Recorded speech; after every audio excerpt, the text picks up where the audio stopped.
ময়মনসিংহের ফুলবাড়িয়ায় পাহাড়ের লালমাটি ও অনুকূল আবহাওয়ার কারণে চাষ করা হয় উন্নত মানের হলুদ। রান্নায় ব্যবহৃত মশলা হিসেবে এই হলুদ স্বাদে গন্ধে অতুলনীয় ও পরিমাণে কম লাগায় একসময় ছিল জগৎ বিখ্যাত। ভারত ও মিয়ানমার থেকে নিম্নমানের হলুদ আমদানি করে মেশানো হচ্ছে ফুলবাড়িয়ার হলুদের সাথে। বেশি লাভের আশায় হলুদ কারসাজির কারণে অপার সম্ভাবনা থাকলেও তা মুখ থুবড়ে পড়ছে বাজারে। এত সুন্দর বালা বাংলাদেশে সবাই বলে ফুলবাড়িয়া হলুদ এক নম্বর, এর কোনো বালা হলুদ হয় না। এই ভেজাল হলদি মিশাইয়া আঙ্গার বাজারটা একদম ডাউন বানিয়ে ফেলেছে। বাহিরের ইন্ডিয়ান এবং বার্মা হলুদের কারণে আমাদের এই ফুলবাড়িয়ার হলুদের মান কমে গেছে প্রায় পার মনে 2000 টাকা। এর জন্য আমার কৃষকরা ক্ষতিগ্রস্ত, আমরা যারা ব্যবসা করতেছি তারা অনেক ক্ষতিগ্রস্ত আছি। ফুলবাড়ির হলুদটা ইন্ডিয়ার হলুদ সাথে মিক্সার করিয়া কইতে সব হলুদ ফুলবাড়িয়া এগুলো বিক্রি করতেছে। ইন্ডিয়ার হলুদটা খাইতে দেখতে খুব ভালো, কিন্তু খাইতে ভালো না। এতে শুধু চাষি ও ব্যবসায়ীরা ক্ষতিগ্রস্ত হচ্ছে না, মান কমে যাওয়ায় খ্যাতি হারাচ্ছে এই হলুদ, যা বাধা হতে পারে জিআই পণ্যের স্বীকৃতিতে।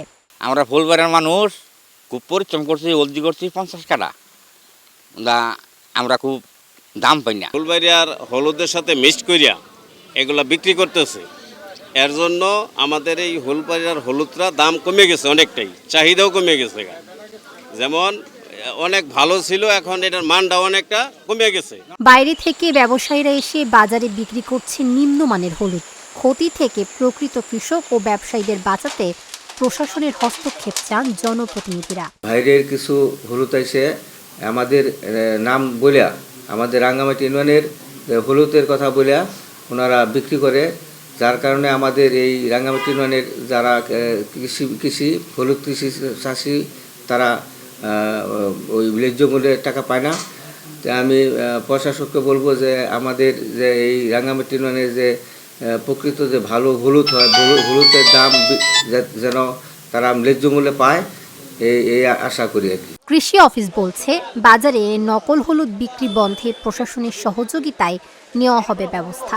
আর এই হলুদকে জিআই পণ্যের তালিকাভুক্ত করার জন্য নেওয়া হচ্ছে প্রস্তুতি। ফুলবাড়িয়ার যে হলুদের যে সুনাম, সেটা কিন্তু বিভিন্নভাবে নষ্ট করার জন্য একটা চেষ্টা করা হয়, যে বিশেষ করে মিয়ানমার থেকে যে হলুদগুলো আসে সেই হলুদগুলো ফুলবাড়িয়ার হলুদের সাথে মিশিয়ে এটা ফুলবাড়িয়ার হলুদ বলে চালানোর একটা চেষ্টা চালানো হয়। এটা একটা আমাদের জন্য খুবই দুঃখজনক। আমরা উপজেলা প্রশাসনের সহায়তায় এটা তৎপর আছি। আমরা যে কোনো তথ্যের ভিত্তিতে যদি আমরা সুযোগ পাই সেগুলোকে আমরা জব্দ করব এবং তাদেরকে শাস্তির আওতায় আনার চেষ্টা করব। আর আমরা চাই যে ফুলবাড়িয়ার হলুদটাকেও আমরা জিআই পণ্য হিসেবে অন্তর্ভুক্ত যেন করতে পারি। সেজন্য আমাদের পর্যাপ্ত তথ্য উপাত্ত ডকুমেন্ট সংগ্রহ কাজ চলছে।